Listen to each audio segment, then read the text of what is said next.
네, 안녕하세요. IM증권에서 ETF와 해외 주식을 맡고 있는 박윤철 연구원입니다. 오늘은 좀 미국 증시가 좀 많이 흔들리고 있는 상황인데 관련해서 좀 시황이나 좀 전망 관련한 내용들을 간단히 말씀드리도록 하겠습니다. 네, 일단 지금 미국 증시가 많이 흔들리고 있는 상황인데요. 그럼에도 불구하고 약간 긍정적인 부분이 있다면 국채 금리가 이제 많이 높은 변동성을 보이자 좀 트럼프 행정부가 약간의 이전보다는 좀 강경한 태도를 좀 되돌리는 이런 모습이 나타난 게 어떻게 보면 좀 긍정적인 부분이었다, 이렇게 보시면 좋을 것 같은데요. 저희가 지속적으로 말씀드리고 있는 것처럼 이번 트럼프 행정부는 증시보다는 국채 금리나 이제 재정 안정을 가장 최우선으로 도모하고 있는 상황이고, 그런 상황에서 뭐 관세 혹은 고용 축소, 그리고 이제 뭐 장기 국채 발행 제한, 이런 요인들을 통해서 지금 국채 금리 안정이나 재정 안정을 좀 도모하고 있는 상황입니다. 그런데 이제 관세 초기에는 뭔가 시장이 경기 침체 우려를 반영하면서 금리가 많이 낮아졌지만, 현재는 미국에 대한 신뢰도에 문제를 좀 부각이 되면서 어떻게 보면 그 여러 사람들이 미국 국채를 매도하는 요인으로 좀 작용을 했고요. 그런 것에 이제 트럼프 행정부가 좀 놀라는 그런 모습들이 나타나면서 지금은 약간 협상 전략으로 좀 선회한 상황이다 라고 보시면 좋을 것 같습니다. 그렇기 때문에 결국 이런 협상 과정에서 좀 긍정적인 소식들이 나올 시에는 증시가 계속해서 반등을 좀 도모하는 이런 모습들이 계속해서 나올 거다, 이렇게 생각을 하고 있는데요. 좀 그럼에도 불구하고 앞서 말씀드린 것처럼 트럼프 행정부의 지금 기조는 증시보다는 국채나 재정 안정을 가장 1순위로 우선시하고 있기 때문에 여전히 좀 변동성 국면에 있다는 사실을 계속해서 유의하시면서 투자에 좀 참고하시면 좋지 않을까, 이렇게 말씀드릴 수 있겠습니다. 지금 이제 모든 시장이 사실 관세 협상 관련해서 많이 주목을 하고 있는 상황인데요. 이런 상황과는 별개로 지금 이제 미국의 1분기 실적 시즌이 본격적으로 시작되었다 라고 보시면 좋을 것 같고요. 1분기 실적의 시작인 이제 금융주들 실적이 대거 지금 발표된 상황입니다. 그리고 시장이 우려했던 것보다 상당히 좀 괜찮은 실적들이 나오고 있는데요. 대형 투자은행 전반의 실적이 트레이딩 부분 호조로 인해서 서프라이즈를 기록하면서 주가가 좀 반등하는 그런 모습이 나타났습니다. 물론 CEO들의 주요 코멘트는 이제 관세로 인해서 경기 둔화가 우려된다, 이런 부분들을 계속 언급하고 있지만, 일단 실적 서프라이즈가 나온 부분은 좀 긍정적인 부분이 아닌가, 이렇게 생각을 하고 있고요. 이번 실적 시즌을 통해서 특히 뭐 기업들이 생각하는 향후 소비나 이런 미국 내 실물 경기를 좀 가늠해 볼 수 있지 않을까, 이렇게 생각을 하고 있고요. AI 관련해서는 지금 관세로 인한 비용 증가로 캐펙스 투자가 좀 줄어들지 않을까 하는 우려들이 계속 있는 상황인데, 어떻게 보면 가장 가능성 높은 시나리오라고도 말씀드릴 수 있겠습니다. 근데 일단은 이런 캐펙스를 가장 많이 지출하는 아마존이나 메타, 구글, 이런 대형 빅테크들의 좀 향후 지출 계획 관련해서도 좀 주목해 보시면 좋지 않을까, 이렇게 말씀드릴 수 있겠고요. 관세만큼이나 이번 실적도 사실 중요하게 봐야 될 포인트다 라고 보시면 좋을 것 같습니다. 이런 상황에서 사실 지금 여러 경기 둔화에 대한 우려들의 신호가 좀 나타나고 있는 모습인데요. 지금 저희가 미국 경기의 선행지표로 자주 사용하는 미국 OECD 선행지수가 근 2년 만에 이제 3월부로 반락하는 그런 모습이 나타나기 시작했습니다.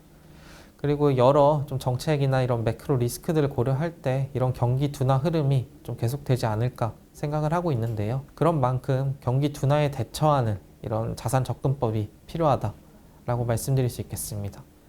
실제로 미국 내에서도 좀 경기 상황을 주시하면서 미국 개인 투자자들도 주식 비중을 줄이는 움직임들이 연초부터 계속 확인이 되고 있는 상황이고요. 그렇기 때문에 이제 저희도 뭐 투자 접근을 할 때 좀 안전자산이나 아니면 일부 현금을 확보해 두는 등 이런 전략들이 좀 안정성이 높은 전략이 아닐까 말씀드릴 수 있겠습니다. 실제로 지금 증시나 이제 글로벌 자산 전반이 많이 올라갔다 내려갔다 많이 흔들리고 있는 모습이 나타나고 있는데요. 최근에 안전자산 가장 대표격인 엔화나 금의 이제 안정적인 자산 가격 상승세가 이어지고 있는 것들을 고려했을 때도 시장이 일단 안전 선호에 좀 더 쏠리고 있는 상황이다. 그리고 이런 흐름들이 좀 더 이어질 가능성이 높다, 라고 보시면 좋을 것 같습니다. 그렇기 때문에 연준의 금리 인하 이전까지는 일단 전반적으로 좀 보수적인 접근이 계속 필요하다라고 말씀드리고 있고요.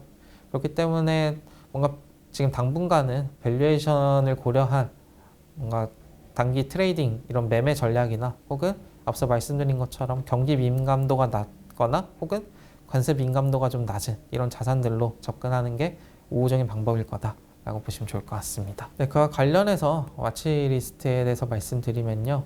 일단 장기 포트에 있는 자산 전반이 사실 상반기보다는 일단 하반기 금리 인하 이후에 좀 접근하기 좋은 자산들이다 라고 계속 이제 말씀드리고 있는데요.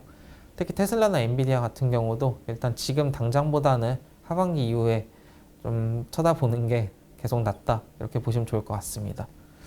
그리고 셰니엘 에너지 같은 경우는 사실 현재도 계속 접근하기 좋은 주식이다 라고 말씀드릴 수 있겠는데요. 일단 이번에 무역 협상이 좀 이뤄지고 있는 상황에서 일단 트럼프 행정부는 그 무역 적자를 최대한 축소하는 거를 지금 목표로 하고 있는 상황입니다. 그 과정에서 미국이 이제 다른 나라에서 물건을 사주는 만큼 이제 수출을 더 많이 확대하면서 그 이런 적자를 좀 해소하는 방법도 있을 텐데 사실 미국이 다른 나라에 수출할 게 뭐가 있을까 했을 때는 사실 LNG가 가장 유력한 상황이다 라고 보시면 좋을 것 같고요. 트럼프 행정부의 이런 LNG 수출 확대 기조에 맞춰서 LNG 수출 최대 업체인 그 셰니엘 에너지 같은 경우는 계속해서 좀 긍정적으로 가져가 볼 만한 좀 유망한 기업이다 이렇게 말씀드릴 수 있겠습니다. 그리고 이제 장기 국채가 최근에 많이 흔들리면서 좀 관심도가 높은 상황인데요. 일단 기존에 말씀드렸던 뷰와 크게 다르지 않게 일단 여전히 전반적으로 경기가 둔화된다는 과정에서는 좀 긍정적이지만 일단 인플레나 이런 국채 매도 관련 변동성도 있기 때문에 금리 상승 시 좀 분할 매수하는 전략이 좀 계속 우호적이다 라고 말씀드릴 수 있겠습니다. 그리고 이제 베리사인 같은 경우도 저희가 지속적으로 좀 긍정적으로 말씀을 드리고 있는데요. 실제로 뭐 연초 이후부터 해서 계속 긍정적인 성과가 나타나고 있습니다. 일단 도메인을 좀 독점하고 있는 기업으로서 어떻게 보면 그 경쟁자가 없는 독점 기업이다 라고 보시면 좋을 것 같고요. 이런 특징 덕분에 최근에 뭔가 증시 변동성 간에서도 가장 아웃퍼폼하는 이런 모습이 나타나고 있고 지금 매크로 변동성이 지금 단기간에 그치지 않을 걸로 예상되고 있기 때문에 전반적으로 계속 가져가 볼 만한 기업이다 라고 보시면 좋을 것 같습니다. 네, 체크포인트 먼저 말씀드리겠습니다. 이제 체크포인트 같은 경우는 대표적인 사이버 보안 기업 중 하나다 라고 보시면 좋을 것 같고요. 일단 엔드포인트나 뭔가 클라우드 네트워크 전반을 통합해서 이제 서비스를 제공한다는 좀 가격적인 가성비적인 강점이 있는 기업이라고 보시면 좋을 것 같습니다. 일단 저희가 앞서서 앞으로 투자를 좀 생각할 때 좀 안정적이고 관세 민감도가 낮은 기업 중심으로 접근을 해야 된다고 말씀드렸는데 체크포인트 같은 경우는 일단 사이버 보안 기업 내에서도 약간 R&D 지출을 상대적으로 좀 보수적으로 지출하고 반대로 그 나머지 분량을 자사주 매입에 쏟는 어떻게 보면 좀 안정성을 좀 키우는 그런 기업 중 하나다라고 보시면 좋을 것 같고요. 그리고 관세 민감도도 거의 제로에 가깝다라고 보시면 좋을 것 같습니다. 그 수익률도 30%대로 좀 안정적인 모습들을 계속 이어가고 있어서 좀 사이버 보안의 장기적인 이런 긍정적인 전망을 고려했을 때는 좀 접근하기 우호적인 주식이 아닐까 이렇게 말씀드릴 수 있겠고요. 지금 사이버 보안 테마 전반이 높은 밸류에이션 때문에 약간 부담을 계속 느끼면서 하락을 하고 있는데 일단 체크포인트 같은 경우는 여타 사이버 보안 기업 대비해서는 밸류에이션 레벨이 좀 안정적이라는 그런 긍정적인 장점도 있다 이렇게 보시면 좋을 것 같습니다. 네, 이제 ADP 같은 경우는 그 글로벌에 특히 미국을 중심으로 이제 인적 관리 서비스를 제공하는 HCM 글로벌 1위 기업이다 라고 보시면 좋을 것 같은데요. 일단 HCM 같은 경우는 뭐 경기 상황과 무관하게 일단 기업들이 이런 HR 관리 수요가 계속 유지되고 있어서 어떻게 보면 경기 방어적인 성격을 가지고 있다라고 보시면 좋을 것 같고요. 특히 뭐 고객 이탈률이 거의 뭐 10% 미만일 정도로 계속 안정적인 그 고객 보유를 계속 이뤄지고 있다라고 보시면 좋을 것 같습니다. 그리고 이제 여러 AI나 그 소프트웨어화 이런 전환들도 긍정적으로 이뤄지면서 순이익률 개선도 계속 이어지고 있는 상황이고요. 무엇보다 지금 50년 이상 배당을 계속 증액하면서 지급하고 있고 자사주 매입도 계속 진행하고 있는 기업으로서 사실 고용이 코로나 시기 때처럼 크게 갑자기 급락하는 이런 현상이 나타나지 않는 한 가장 좀 안정적으로 좀 장기적으로도 접근해 볼 만한 유망한 기업이다 라고 이렇게 말씀드릴 수 있겠습니다. 이제 마지막으로 달러 제너럴 같은 경우는 그 미국 내 가장 가성비 제품을 취급하는 대표적인 할인 매장이다 라고 보시면 좋을 것 같고요. 일단 그 경기 둔화 시 이제 불황형 소비의 대표 주자라고 보시면 좋을 것 같습니다. 지금 과거에는 저소득층의 이제 소비력 붕괴와 이제 대형 이커머스 간의 이제 경쟁에서 좀 밀리는 모습들을 보이면서 주가가 좀 크게 하락을 했었는데, 이번에 이제 경기 둔화 흐름이 이어지면서 이제 반대로 좀 다시 떠오를 시기가 되지 않았나 생각을 하고 있는데요. 최근에 미국 내 소비 심리 추이를 보시면 저소득층은 원래부터 좀 많이 좀 내려가는 이런 모습이 있었는데, 최근에 특히 중산층을 중심으로 소비 심리가 크게 급락하는 모습들이 나타나고 있습니다. 그렇기 때문에 중산층의 소비 심리 하락으로 인해서 그 저가 제품에 대한 수요가 이제 특히 중산층을 중심으로 좀 몰리지 않을까 이렇게 생각을 하고 있고요.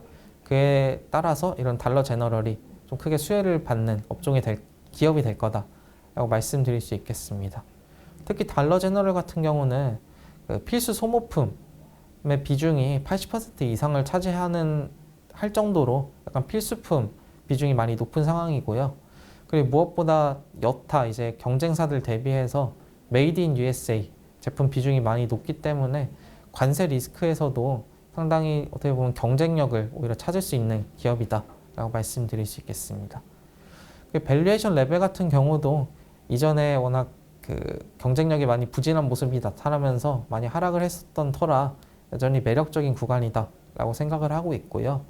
이번에 3월에 있었던 실적 발표관에서 이제 외형 확장보다는 좀 운영 효율성을 제고하겠다 이런 말들을 하는 등 전반적으로 경기 둔화에 대한 그 대응을 적절하게 그리고 이제 신속하게 하는 모습들이 나타나면서 향후 미국 경기가 둔화하는 과정에서 좀 가장 수혜를 볼 만한 기업 중 하나다 라고 이렇게 말씀드릴 수 있겠습니다. 이상으로 오늘 제가 준비한 자료는 다 말씀드렸고요. 긴 시간 들어주셔서 감사합니다.